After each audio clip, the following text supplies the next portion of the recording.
L'ancien édile de la commune de Sakété s'attaque au phénomène du terrorisme à travers une réflexion scientifique. Ce samedi 14 mars 2026, il a soutenu un mémoire de master à la faculté de droit et de sciences politiques FADESP de l'université d'Abomey-Calavi sur le thème « Les collectivités locales à l'épreuve du terrorisme ».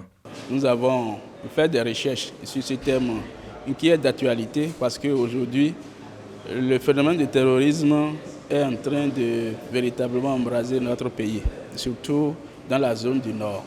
Et ceci, les premiers acteurs face à ce fléau, c'est les communes. Et quelles sont les implications possibles des communes face à ce fléau? Ça a été l'objet de notre recherche et nous avons fait un certain nombre d'enquêtes pour voir un peu quelles sont les implications et quelles sont les perspectives. L'auteur plaide pour une législation qui implique les collectivités territoriales dans la prévention de ce fléau et la résilience des communautés. Ils sont des acteurs qui sont plus en contact avec la population et également lorsque nous prenons nos collectivités locales, disons les communes, les moyens ne peuvent pas les permettre de faire face. Quand je parle de moyens, il s'agit des moyens juridiques, également des moyens financiers.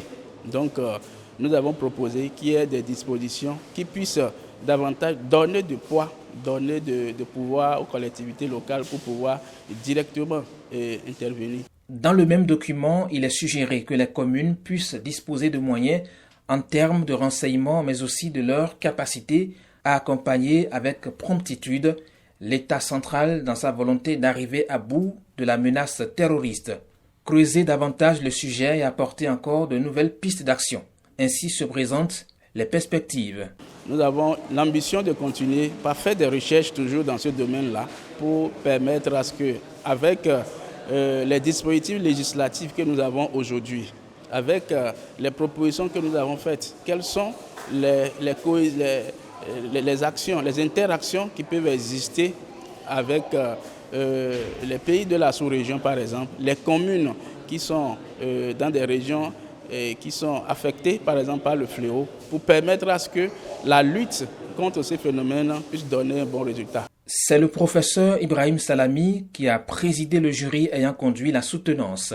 Les travaux de recherche ont été menés dans le Centre de droit administratif et de l'administration territoriale CEDAT au sein de la faculté de droit et de sciences politiques FADESP.